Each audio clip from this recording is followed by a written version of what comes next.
Saya melakukan kegiatan praktek ini untuk memenuhi syarat bikin saya. Ini biodata saya.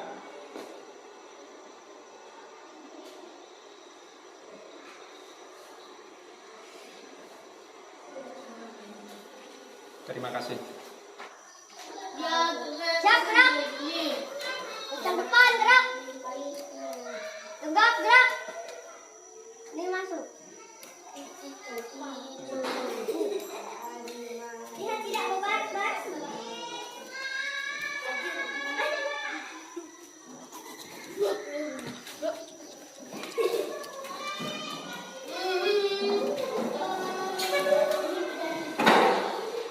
Selamat pagi anak-anak.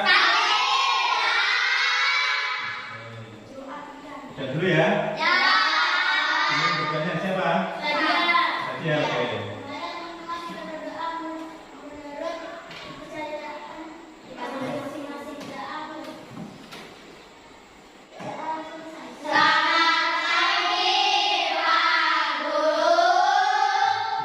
Gimana motor kalian?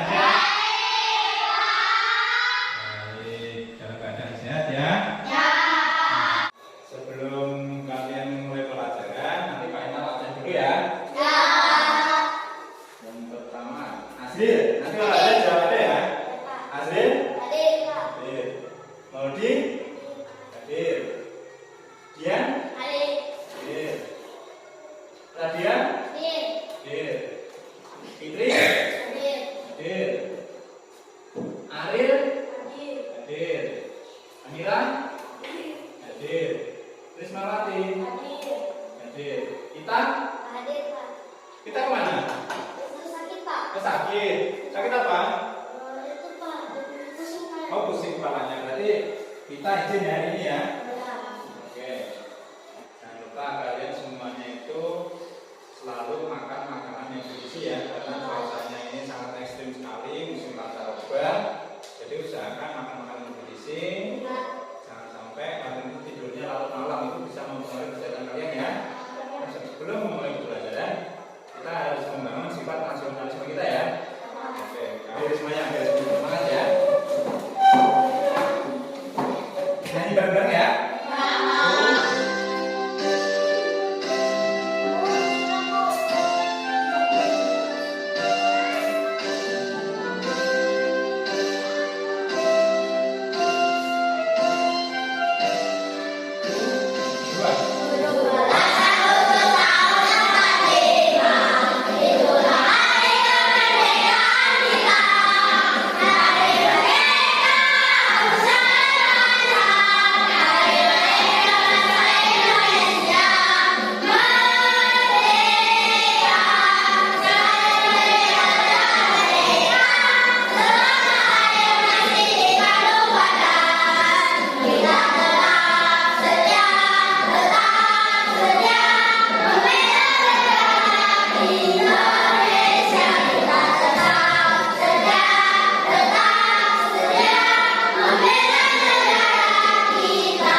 Dibuka bukunya yang tema 3. Di sini materi di sini adalah Pak Ina sampaikan kompetensi dasar dan indikatornya.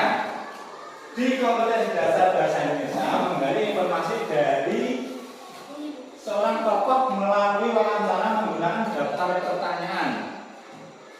Terus indikatornya menyusun daftar pertanyaan wawancara. Selanjutnya untuk yang kompetensi dasar IPA mengidentifikasi berbagai sumber energi perubahan untuk energi dan sumber energi alternatif seperti angin, air, matahari, panas bumi dan bahan bakar organik dan nuklir.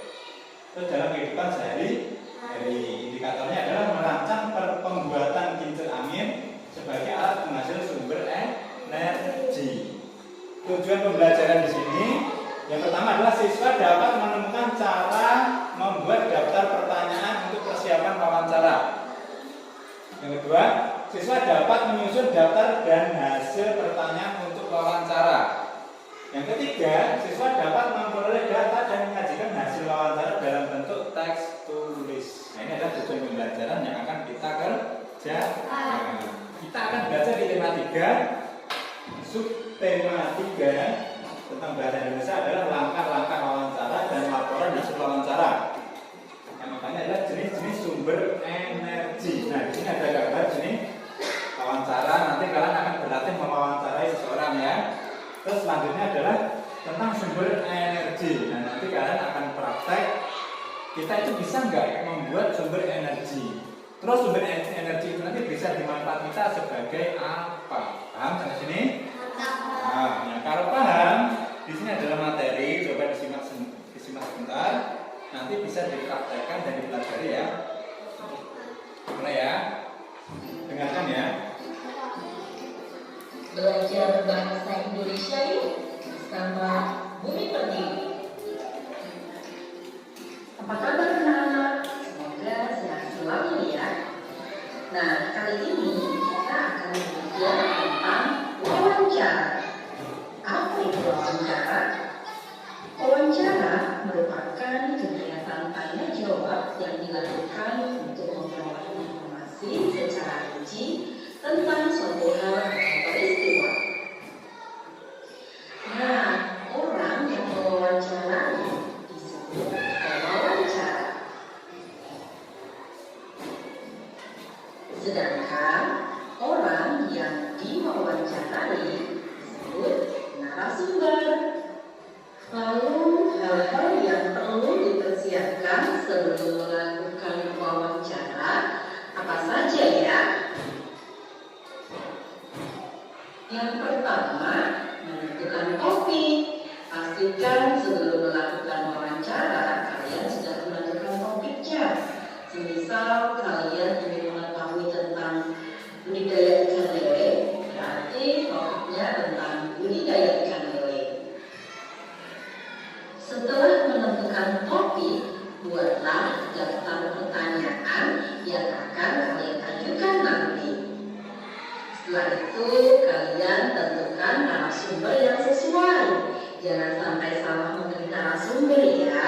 Jika kita salah memilih narasumber, bisa jadi informasi yang ingin kita dapatkan tidak sesuai.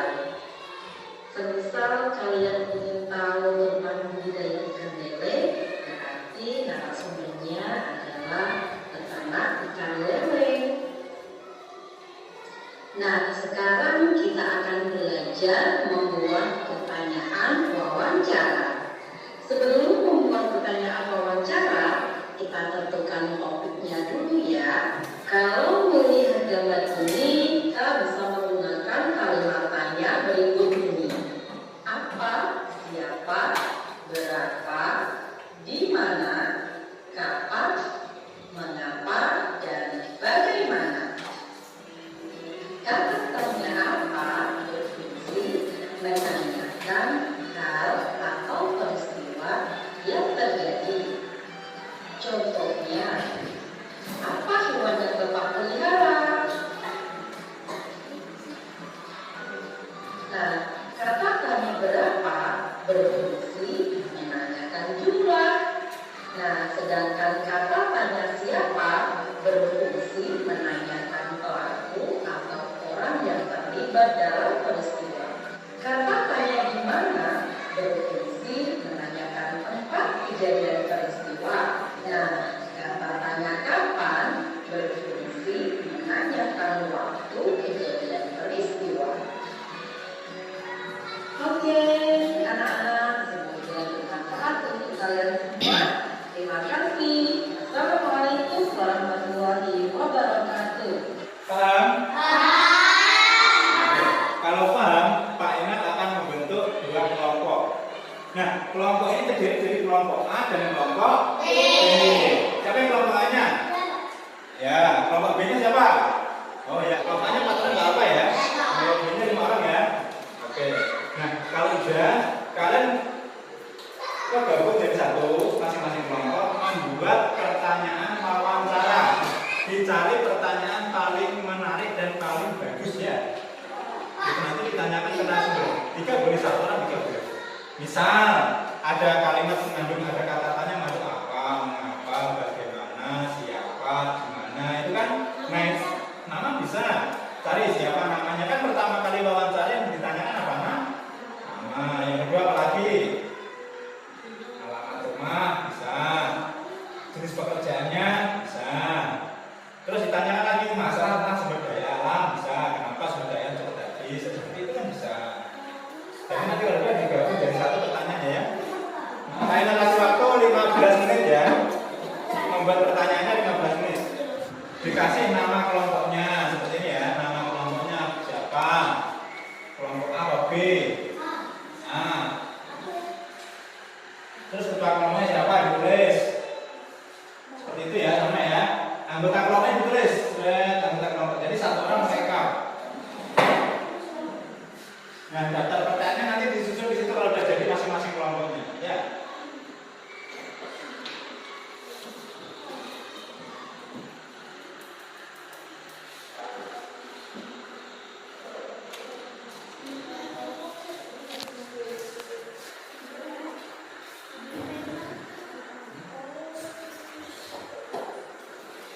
Nanti yang bagi pertanyaan siapa? Nanti ya masing-masing belajar ya. Dia bisa sih. Yang tulis yang salah satu.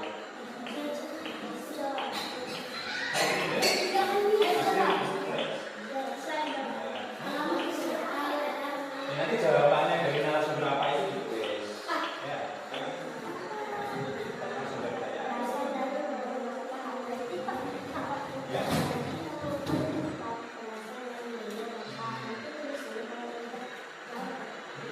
Nanti itu salah satu aja. Yang ini kan salah satunya, ini salah satunya.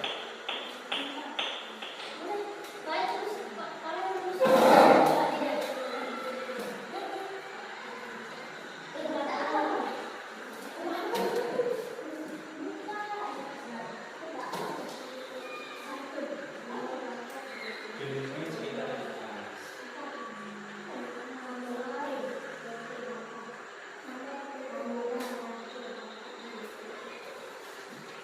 Ayo kita menuju narasumber. Itu kan baru. Sudah siap ayo. Ayo dulu, ayo.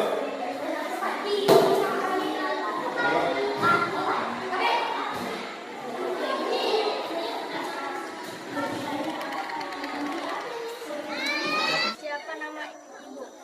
Nama ibu, Ibu Maria Inosensia Neha SPD. Apa pekerjaan ibu? Ibu bekerja sebagai guru di SDN Negeri 1 Dawang. Di mana ibu lahir?